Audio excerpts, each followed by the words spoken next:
ဟူးပူလိုက်တာနော်ဒီလောက်ပူနေတဲ့နွေရာသီမှာခိုင်အေးနေတဲ့ဖို့မသိရင်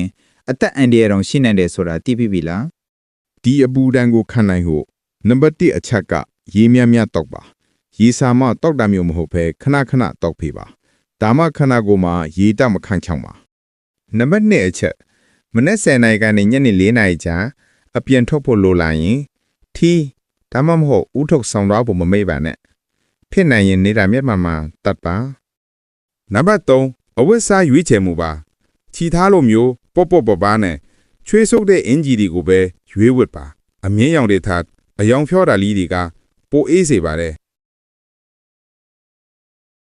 နံပါတ်4အစားတောက်ပါအစာမကြေဖြစ်စေမဲ့အစီအစိမ့်တွေလျှော့စားပြီး